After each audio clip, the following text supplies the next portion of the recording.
and in the interest of public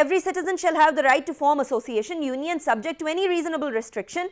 Every citizen not being in the service of Pakistan shall have the right to form or be a member of any political party.